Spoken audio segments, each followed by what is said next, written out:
Kalau berzikir pakai lisan, hatinya mesti nyambung. Karena itu kenapa bilangannya banyak, untuk melatih hati sampai nyambung. Gitu. Makanya disebut zikir. Zikir itu nyambung, artinya ingat. Zikir itu ingat, diucapkan berkali-kali itu untuk menyentuh hati supaya ingat.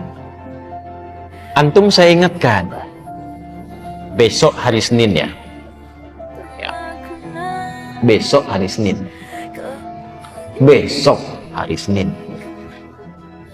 Besok Bu hari Senin. 4 kali saya ingatkan, tidak ingat juga. Itu kalau bahasa Jepang itu tong teingen namanya. Masa 33 kali nyebut nggak ingat juga? Maka dari itu ulama itu karena tajam hatinya, firasatil mu'min haqqa. Firasat orang beriman itu kalau semakin dekat dengan Allah semakin tajam. Lihat si fulan datang ingin perbaiki hati. Ya, oh, udah kamu istighfar aja 100 kali. Kadang-kadang melihat, ya, oh ini keadaannya seperti ini. Ada seorang syekh di Saudi kejadian, itu ahli Quran, suka menerima setoran Quran. Nah ini bagus nih, satu kali datang seorang pemuda, mukanya udah kusut, banyak masalah. Datang ke syekh itu mengatakan, "Syekh, aqrinil Quran, tolong bacakan pada saya Al-Quran." Pemuda ini benar tuh. Sebab kalau mau tenang, maaf ya, ada banyak masalah atau yang sedang dihadapi, jangan banyak curhat di tempat yang tidak benar. Ya, media sosial itu tempat yang tidak benar untuk curhat. Allah sudah berikan medianya, ruangnya ada, masjid, datang ke masjid. Antum baru masuk aja, sebagian ketenangan sudah hadir. Wudu, atau buka mushaf, ya, curhatkan kepada Allah. Innama ashku bathi wa huzni ilallah. Di surat Yusuf kan demikian. Anak ini datang ke masjid, udah benar, datang ke syekhnya, "Teh, tolong bacakan Al-Quran kepada saya, ingin tenang." Kata syekhnya, "Saya sedang nerima murajaah ini dulu, kamu ambil wudu, sholat dulu 2 rakaat di situ. Nanti setelah selesai saya bacakan kepada kamu Al-Quran." Ini kisah nyata. Dan dia ikut. Makanya kalau guru katakan, ikut saja sepanjang guru itu thiqah. Jangan banyak tanya. Kalau gurunya thiqah, sanad ilmunya tersambung pada Rasulullah, udah sami'na wa nah, bukan sami'na wa nanyaina. Kalau gurunya thiqah, itu thiqah. Makanya di Timur Tengah itu ada kualifikasi, ada ustaz, ada da'i, mubaligh, ada alim, ada mufti, ada qadhi. Kalau mufti sudah ngasih fatwa, jangan ditanya, itu aib. Apalagi ilmunya nggak nyampe. Ya, cuma problemnya kan di kita disebut ustaz semua. Sehingga sulit bedakan mana yang thiqah, mana yang tidak thiqah. Tapi kan kelihatan dari kapabilitasnya, latar belakangnya macam-macam. Kalau ada orang thiqah, ikuti. Itu diikuti wudhu beliau, langsung ke bagian terdepan sholat, saf depan.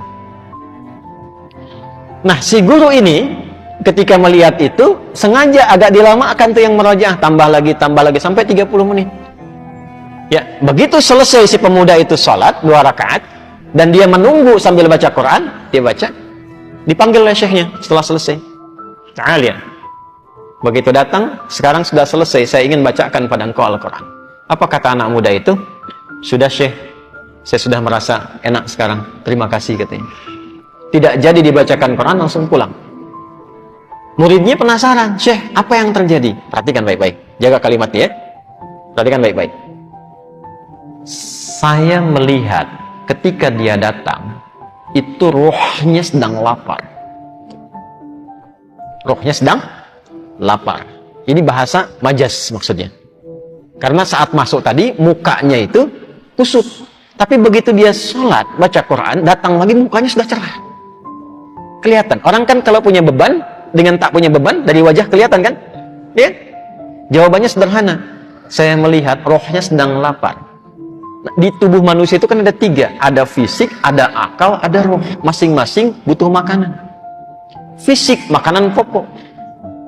Ya, habis ini misalnya ada sarapan berjamaah. Kalau ada. Bisa. Nah, itu untuk fisik. Untuk fisik. Ya. Ada yang untuk akal. Itu ilmu.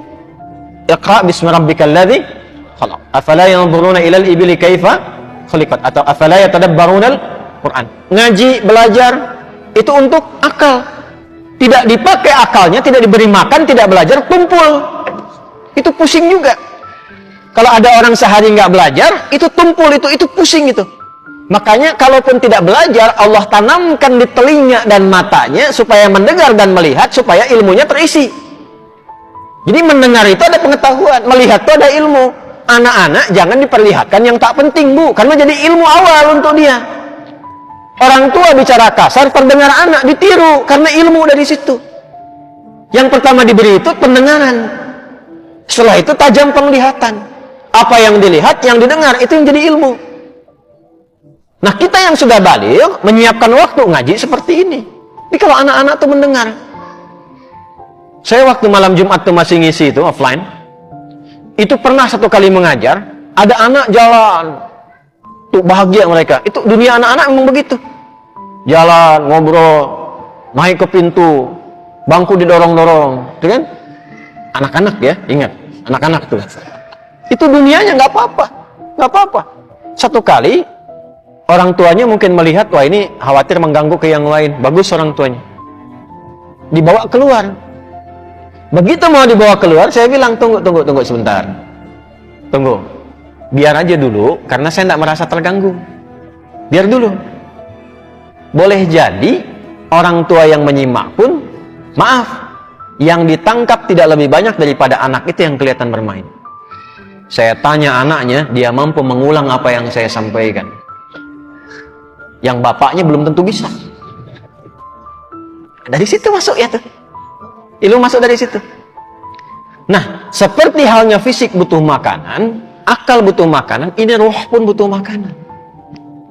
Karena roh itu sumbernya dari Allah, hanya Allah yang tahu. Allah yang siapkan menunya. Kalau akal sekarang bebas milih, karena universal, Allah tebarkan umum. Makanya jangankan yang muslim, yang non-muslim pun bisa belajar, bisa pintar juga. Makanan universal. Jangankan yang beriman, yang tak beriman pun makan juga secara fisik. Tapi roh ini nggak bisa dicari. Allah hidangkan langsung, karena sumbernya langsung dari Allah. Quran surah 17 ayat 85. Yas'alunaka 'anil ruh, qulir ruhu min amri rabbi. Roh itu dari Allah. Karena itu menunya langsung Allah berikan. Itulah menu yang terkumpul dalam ibadah. Sholat, baca Quran, itu semua itu kebutuhan roh.